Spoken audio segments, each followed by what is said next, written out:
گھر کو آگ لگی گھر کے چراغ سے. یہ شعر مسلم لیگ نون کے اوپر بالکل فٹ بیٹھتا ہے. اس کی کیا وجہ ہے، اس کی تفصیلات ابھی ہم آپ سے جو ہے نا شیئر کرتے ہیں. مسلم لیگ نون سندھ کے جو رہنما ہیں محمد زبیر صاحب، جو یہاں کے گورنر بھی رہ چکے ہیں، انہوں نے کچھ انکشافات کیے ہیں اور بڑے یعنی تہلکہ خیز انکشافات ہیں جو میں آپ سے شیئر کرنے والا ہوں. اب اس میں جو پوائنٹ جو ہے، ویسے تو ان کی یعنی لگ بھگ 1 گھنٹے کا انہوں نے ایک انٹرویو دیا ایک نجی چینل کو، لیکن ہم نے جو مخصوص جو پوائنٹ جو ہے نکالے ہیں، کیا کیونکہ ہمارے پاس وقت کم ہوتا ہے ویڈیوز کے لیے، تو وہ ہم آپ سے شیئر کرتے ہیں. مسلم لیگ نون سندھ کے رہنما محمد زبیر نے پارٹی کا کچا چٹا کھول کر رکھ دیا. ایک انٹرویو میں محمد زبیر کا کہنا تھا کہ جنرل باجوہ سے پارٹی کے کہنے پر ملاقاتیں کی. جب پی ڈی ایم بنی تو اس مشکل وقت میں پارٹی نے مجھے نواز شریف اور مریم نواز کا ترجمان بنایا، جو میں نے اس مشکل وقت میں قبول کیا اور ہر جگہ ان کا دفاع بھی کیا. محمد زبیر کا مزید کہنا تھا کہ جو نقصان عثمان بزدار نے پی ٹی آئی کو پہنچایا، وہی نقصان اسحاق ڈار نے نون لیگ کو پہنچایا. یعنی یہ کارکردگی کے بارے میں بات کر رہے ہیں. اچھا، مہنگائی پی ٹی آئی کی وجہ سے نہیں، اسحاق ڈار کی وجہ سے ہوئی. اب یہ کون فرما رہا ہے؟ یہ نون لیگ کے رہنما سابق گورنر سندھ محمد زبیر صاحب. اچھا، مہنگائی پی ٹی آئی کی وجہ سے نہیں، نون لیگ کی وجہ سے ہوئی. ہم نے جو یہ بیانیہ عوام کو دیا کہ پی ٹی آئی نے آئی ایم ایف سے معاملات خراب کیے جس کی وجہ سے مہنگائی ہوئی، یہ بیانیہ غلط تھا. یاد رکھیے، محمد زبیر صاحب فرما رہے ہیں یہ. اچھا، یہ بیانیہ غلط ہے، جس سے مہنگائی ہوئی، یہ بیانیہ بالکل غلط ہے. آئی ایم ایف کا پروگرام مفتیٰ اسماعیل کے دور میں بحال ہو گیا تھا، مگر اسحاق ڈار کے وزیر خزانہ بننے کے بعد ان کے رویے کی وجہ سے آئی ایم ایف سے معاملات خراب ہوئے، جس کی وجہ سے پاکستان میں مہنگائی میں اضافہ ہوا. اچھا، ان کا مزید کہنا، جو مہنگائی پی ٹی آئی کے دور میں 16% تھی، اسحاق ڈار کی وجہ سے وہ مہنگائی 40% سے بھی زیادہ ہو گئی. پی ٹی آئی سمیت تمام جماعتوں کو لیول پلینگ فیلڈ ملنی چاہیے. یہ فرما رہے ہیں مسلم لیگ نون کے سینئر ترین رہنما، جو ترجمان بھی رہ چکے ہیں نواز شریف صاحب کے بھی اور مریم نواز کے بھی، محمد زبیر صاحب.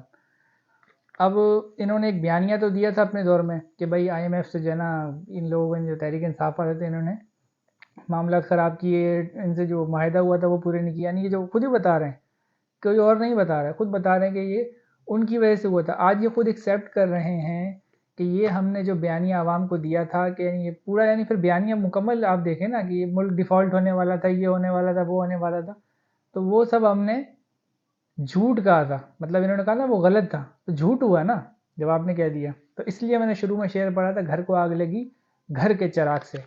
تو یہ حال ہے ان کا، مسلم لیگ نون کا، کہ یہ ہر بار عوام کو ایک نیا جھوٹا بیانیہ پیش کرنے سے باز نہیں آتے. ان کی عادت نہیں جاتی کہ عوام کو کوئی نہ کوئی جب تک یہ جھوٹا بیانیہ نہ دے. کبھی ووٹ کو عزت دو کا بیانیہ، پھر آج کل بوٹ کو عزت دو کا بیانیہ. مطلب ان کے بیانیے بدلتے رہتے ہیں اور سچا بیانیہ کوئی بھی نہیں ہوتا. تو اگر یہ اس سے نکل جاتے اور جیسی بھی ان کی یعنی سیاسی ساکھ تھی اسی کے ساتھ الیکشن میں جاتے تو زیادہ بہتر تھا. اتنے جھوٹ بولنے کی ضرورت نہیں تھی. تو دیکھیں آج اپنے ہی لوگ کیا فرما رہے ہیں ان کے بارے میں. اچھا، بہرحال اللہ ان کو ہدایت دے. اپنے اگلی خبر کی طرف چلتے ہیں. تحریک انصاف کے رہنما جمشید دستی. اچھا، یہ واقعہ جو میں ابھی آپ کو بتانے والا ہوں یہ تھوڑا سا افسوسناک بھی ہے اور کافی پریشان کن ہے. تو پہلے یہ خبر پڑھ لیتے ہیں، اس کے بعد پھر اس کے بارے میں اپنی رائے آپ سے شیئر کریں گے. تحریک انصاف کے رہنما جمشید دستی نے اپنا ویڈیو پیغام جاری کر دیا، جس میں جمشید دستی نے روتے ہوئے چیف جسٹس سپریم کورٹ سے اپیل کی اور کہا کہ چیف جسٹس صاحب، میں 4 دفعہ قومی اسمبلی کا الیکشن جیتا ہوں. یعنی اسمبلی کے ممبر ہیں، یہ کہنا چاہ رہے ہیں 4 دفعہ قومی اسمبلی کا الیکشن جیتا ہوں. آج کچھ نامعلوم افراد اور خفیہ ایجنسیوں کا یہ گزارا انہوں نے فرمایا. بہرحال میں احتیاط سے نامعلوم افراد کہہ رہا ہوں. آج کچھ نامعلوم افراد اور سی ٹی ڈی کے لوگوں نے میرے گھر مظفر گڑھ ظفر کالونی والے میرے گھر میں داخل ہو کر وہاں انہوں نے میرے گھر والوں کے ساتھ بہت بڑا ظلم کیا ہے. بقول جمشید دستی. اچھا، میرے گھر والوں کے ساتھ بڑا ظلم کیا ہے. میری بیوی کو انہوں نے ننگا کیا اور میرے بچوں کو مارا پیٹا. میرے 10 مہینے کے بیٹا روتا بلکتا رہا اور لیکن یہ ظالم لوگوں کی گنڈا گردی جاری رہی. کئی گھنٹوں تک یہ میرے گھر میں موجود رہے. میں پچھلے 9 مہینے سے ان کے ظلم کا مقابلہ کر رہا ہوں. میرا قصور صرف اتنا ہے کہ میں عمران خان کے ساتھ کھڑا ہوا ہوں. یہ جو ہے نا جمشید دستی نے یہ ویڈیو آج کل سوشل میڈیا پہ جو ہے نا یہ بڑی وائرل بھی ہوئی ہے، کیونکہ اس میں جو ہے نا کافی وہ جذباتی جو ہے نا وہ دکھائی دے رہے تھے. وہ انہوں نے شروع کیا، ان کی آواز شروع میں ہی جو ہے جب انہوں نے ویڈیو ریکارڈ کروائی تو سورت سے ایک جو ہے نا شروع کی تھی انہوں نے صورت پڑھ کے، لیکن ان کے اندر جو ہے نا ان کی جو فیلنگس تھی وہ شروع سے ہی ایسی تھی کہ وہ اب روئیں گے تو تب روئیں گے، اور پھر آگے جا کے جب تھوڑی سی ویڈیو طویل ہوئی تو پھر وہ انہوں نے رونا شروع کر دیا، سر پیٹنا شروع کر دیا. اور پھر اس جو انہوں نے یہ جو واقعہ بتایا کہ انہوں نے میری بیوی کو، جو اہلکار آیا انہوں نے میری بیوی کو بے لباس کیا اور اس کو تشدد کا نشانہ بنایا، اس پر پھر وہ اپنا سر پیٹنے لگ گئے اور انہوں نے کہا ان ظالموں نے یہ پاکستان کو کہاں لے کے جا رہے ہیں، انہوں نے جو ہے نا برباد کر کے رکھ دیا ہے. اور بھی انہوں نے بہت سی باتیں کی، یعنی ویڈیو بڑی اس میں باتیں انہوں نے کی ہیں، تو ساری باتیں نہیں، میں جو مخصوص جو پوائنٹ تھا وہ ہم آپ سے اس لیے شیئر کیا. اب مسئلہ یہ انہوں نے یہ سب باتیں کی ہیں اور ساتھ میں یہ کہا کہ چیف جسٹس آف جو پاکستان جو ہے وہ ان سے انہوں نے اپیل کی ہے کہ خدا را وہ اس چیز کو دیکھیں. اچھا، اس پر ہماری رائے یہ ہے کہ یہ عجیب سا ایک ماحول بن گیا پاکستان میں نا. ہم دیکھ رہے ہیں کبھی افسوس کے نا افسوسناک جو ہے نا یہ ماحول ہے. دیکھتے ہیں کہ کوئی صحافی جو ہے نا جیسے جمیل فاروقی تھا، وہ اٹھ کے کہتے ہیں کہ بھائی مجھے پکڑا گیا، مجھے برہنہ کیا گیا اور مجھے مارا گیا. ٹھیک ہے. پھر ایک سیاسی رہنما ہے اعظم سواتی، وہ کہتے ہیں مجھے پکڑا گیا، ان کی حالانکہ 60 سال سے زیادہ عمر ہے ان کی، مجھے پکڑا گیا اور جو ہے نا مجھے تشدد کا نشانہ بنایا گیا اور مجھے بھی برہنہ کیا گیا.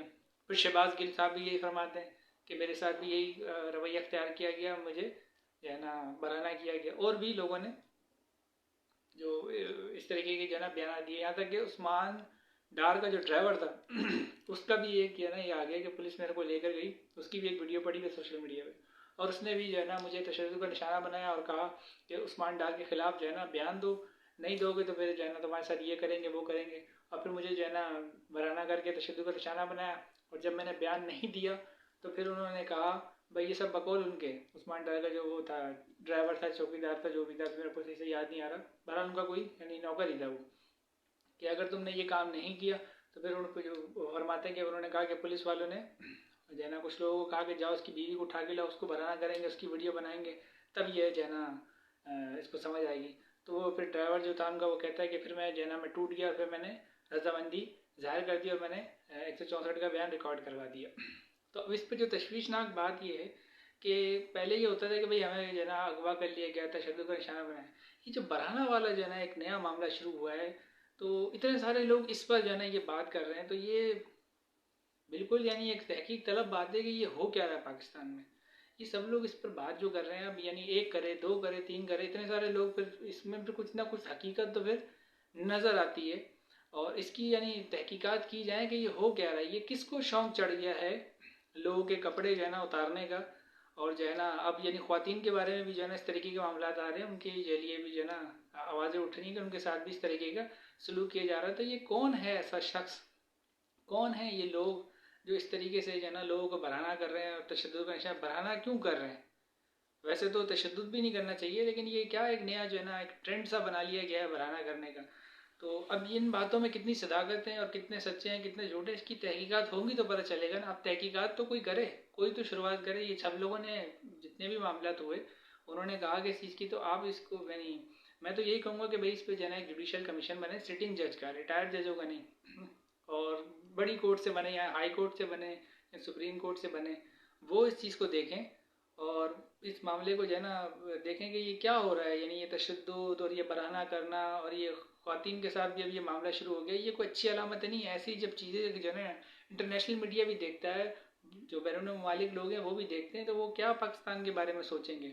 ہم دیگر جو ہے نا انسانی حقوق کے بارے میں، کشمیر کے بارے میں ہم انڈیا کو بھی بلیم کرتے رہتے ہیں، تو ہمارے پاس اس طریقے کے الزامات کی کوئی گنجائش نہیں ہونی چاہیے. تو اس کا پھر ایک ہی حل ہے کہ ہم کوئی کمیشن وغیرہ جو ہے نا ہائی کورٹ کے نیچے یا سپریم کورٹ کے نیچے جو سٹنگ جج ہیں وہ اس چیز کو دیکھیں یہ کیا معاملہ ہے اور کیا سچ ہے کیا جھوٹ ہے. کیونکہ ہم تو اس بارے میں کچھ نہیں کہہ سکتے، لیکن یہ تواتر سے جو اس طریقے کے معاملہ سامنے آ رہے ہیں تو پھر اس پہ باقاعدہ کمیشن وغیرہ کوئی بنے اور اس کی تحقیقات ہو، ورنہ یہ معاملے ایسے ہی چلتے رہیں گے.